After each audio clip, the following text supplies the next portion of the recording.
inside DHA's Box of Rock, one of my favorite people of all time, the mighty George Thorogood. Guess what's out now?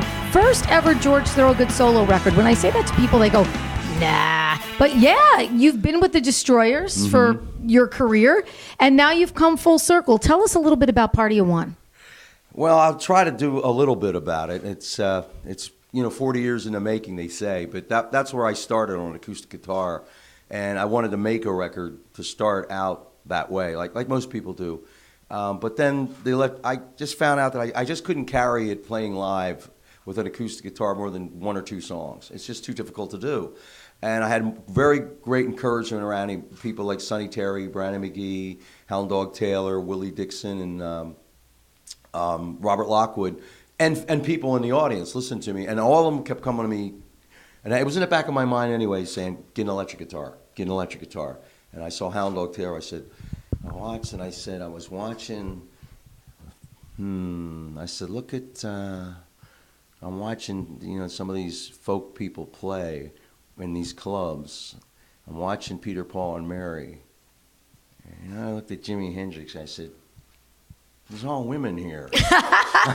there must be different crowd. There must be something to this. Something's going on here. So it wasn't a stretch. But in the back of my mind, I said I'd always be fooling with the acoustic guitar, putting a song on the record now and again. And the companies I was with was not too interested in that sort of thing. One or two songs.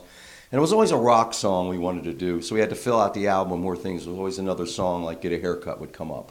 Or a Gear Jammer would come up, or something like that. And I'd go, well, it's not the time for an acoustic record, is it? Yeah. So when that kind of ran its course, I bumped into some more rounder people. Scott was the president, and he said, have you forgotten us? Still thinking about you on that acoustic record. I said, all right, well, I have too. I've been thinking about you people, actually. And it's so perfect, too, going back to them, to do this, which is sort of a full circle moment for you. Full circle moment, almost like going in a different direction, the opposite direction, because you would have thought you would have started with that. But it's got to feel really good that now you've sort of kind of done.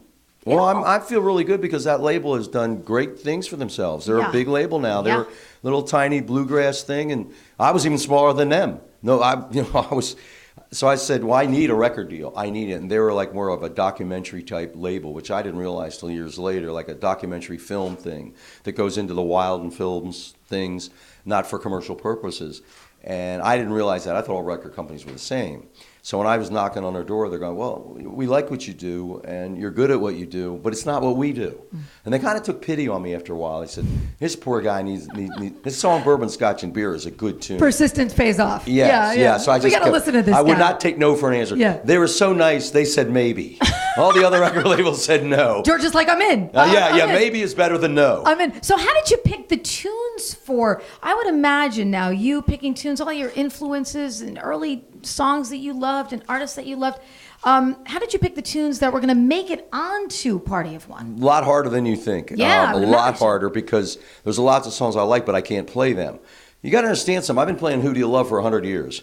That's what my hands know how to do. I've been playing, Move It On Over and things like that. So when I went to the acoustic, I said, I can't do this. And I got halfway through it, and I said, I'm not going to make this happen. It's just my hands won't do it. They're not in shape to do this kind of thing because it's something I haven't done in so long. I used to be a drummer, and a bass player and that sort of thing. So then I started thinking, I said, well, don't all have every song doesn't have to be the baddest thing in the world. Who are other people you dig?